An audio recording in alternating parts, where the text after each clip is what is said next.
최근 4차 산업혁명 시대를 맞아 법 영역에서 인공지능은 어디까지 발전할 것인가? 궁극적으로 인공지능이 판사나 변호사와 같은 법조인의 역할도 대체할 수 있을 것인가? 거기까지는 가지 못할 것으로 본다. 최근 법 영역에서 인공지능의 역할이 확대되었다는 사실은 아이러니컬하게도 법조인은 인간의 몫이어야 한다는 점을 반증하고 있다. 오늘날 법 영역에서 인공지능은 법률 정보를 소비자에게 단순 제공하거나 더 나아가 이를 분류 가공하여 제공하는 기능을 수행하고 있다. 이런 인공지능 법률 정보 시스템에는 법조인이 갖추어야 할 창의력, 공감 능력, 설득력이 존재하지 않는다. 즉 의뢰인과의 인터뷰를 통해 사안의 사실관계를 파악하고 의뢰인의 입장을 이해하며 선례를 분석하는 것, 그리고 모든 우발적인 상황까지 감안하여 소송 전략을 수립하는 것 등은 현재 수준의 인공지능에게 기대하기는 어렵다. 나아가 앞으로 인공지능이 법적 쟁점을 유권적으로 판단하는 것이 가능한지, 즉 법 영역에서 인공지능의 궁극적 목적이라고 할 수 있는 인공지능 판사가 가능한지에 대해 여러 가지 논의가 진행되고 있다. 그러나 법적, 제도적, 기술적, 정신분석학적 관점 등 다양한 관점에서 조명해 본다면 인간 판사를 인공지능 판사로 대체하는 데에는 여러 가지 한계가 존재하는 것으로 보인다. 이런 점에서 판사의 역할, 특히 소통하는 판사의 역할은 인간에게 주어질 수밖에 없다고 생각한다. 끝으로 실제 판례를 보더라도 재판이라는 국가작용은 결국 인간에 의해 수행될 수밖에 없다는 점을 잘 알 수 있다.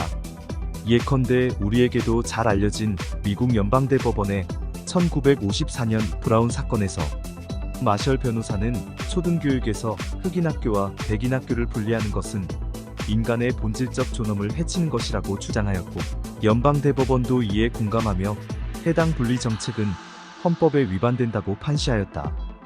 이 사건은 인공지능 재판의 한계를 실증적으로 보여주고 있으며, 반대로 재판은 인간이 수행할 때에 비로소 희망이 있다는 점을 잘 나타내는 사례이다.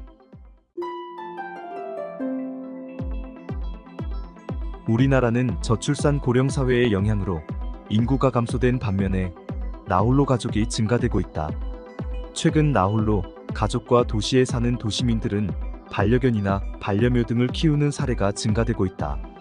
반려견이나 반려묘 등 반려동물을 키우는 사람들이 반려동물을 학대한다거나 유기함에 따라 정부는 동물 복지를 강화하기 위하여 반려동물 보유세의 도입을 검토하고 있다. 특히 지방자치단체는 반려동물을 동반하는 지역 주민이 증가함에 따라 반려동물의 놀이터 등 휴게 공간을 확대하고 유기된 반려동물의 증가로 인하여 반려동물의 보호소의 설치 및 유지 관리하는 데 동물복지 예산을 확대하고 있는 실정이다. 따라서 반려동물의 증가로 동물복지제도를 마련하는 차원에서 지방자치단체의 자주재원의 마련이 요구되고 있다. 독일, 영국 등의 국가에서는 견을 키우는 경우 사치제의 소비 억제와 광견병 및 개물림 방지를 위하여 견의 보유세를 부과징수하여 온 반면, 일본에서는 법정 외세로 지방자치단체가 견세를 부과하여 왔는데 징세비가 더 많이 소요됨에 따라 견세를 폐지하였고, 우리나라는 1946년 제정된 지방세법에서 개보유를 축견세로 부과하여 오다가 1949년에 지방세법에서 서울특별시에서 축견의 보유에 따라 축견세를 독립세로 부과한 바 있으나 1951년 지방세법에서 폐지되었다.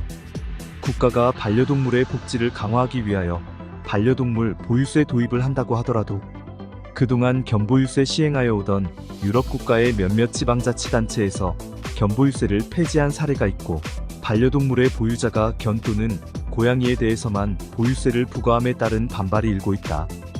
반려동물의 보유세를 도입할 경우 과세 대상과 과세 표준 및 세율을 입법자가 합리적으로 정할 것인지 문제되고 있다.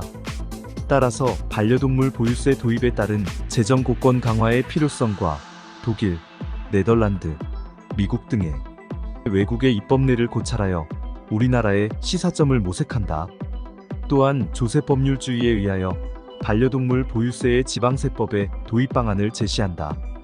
반려동물의 보유세의 도입에 따른 반려견 등의 보유자의 조세 저항과 견세 부과의 입법자의 재량 문제, 다른 반려동물에 대한 조세 형평 확보 방안, 위험한 견에 대한 반려동물 보유세 중과입법 문제를 독일행정법원과 헌법재판소 판례를 검토하여 우리나라의 시사점을 강구한다. 끝으로 반려동물 보유세의 효율성 확보 문제에 따른 법적 과제를 재정고권 강화 차원에서 검토한다. 딥페이크 기술은 가짜 동영상을 일컫는데 기존 영상에 다른 특정인의 얼굴을 합성함으로써 마치 그 특정인이 영상에 출연한 것인 것처럼 구현하는 기술이다. 기존에는 딥페이크 영상을 보면 미세하게나마 가짜 동영상임을 발견할 수 있는 가능성이 있었으나 생성형 AI 기술 및 비디오 기술이 발전함에 따라 현실과 허구의 구분이 불명확해지고 있다. 방송통신심의위원회의 발표에 따르면 딥페이크를 활용한 성적 허위 영상물의 시정 요구가 2023년 대비 약 400% 급증했으며 딥페이크 기술을 활용한 디지털 성범죄의 범죄 대상이 대중적인 연예인에서 사적인 지인으로 확대됨으로써 피해 태양이 심각화되고 있다는 데서 문제된다.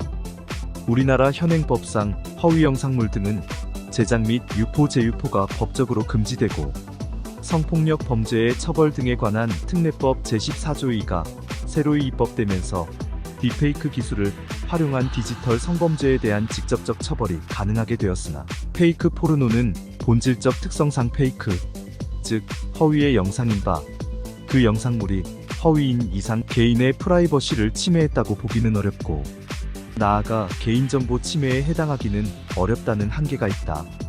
또한 페이크 포르노의 경우 증거 수집과 법적 책임을 묻는 과정이 복잡하여 명예훼손죄의 죄책을 묻기 어렵다. 딥페이크 기술을 활용하여 연예인의 얼굴을 합성하거나 또는 지인 능욕 목적으로 페이크 포르노를 제작하더라도 타인 배포 목적이 없고 단순 개인 소장 목적뿐이라면 현행 형법상 처벌할 수 있는 근거는 없다.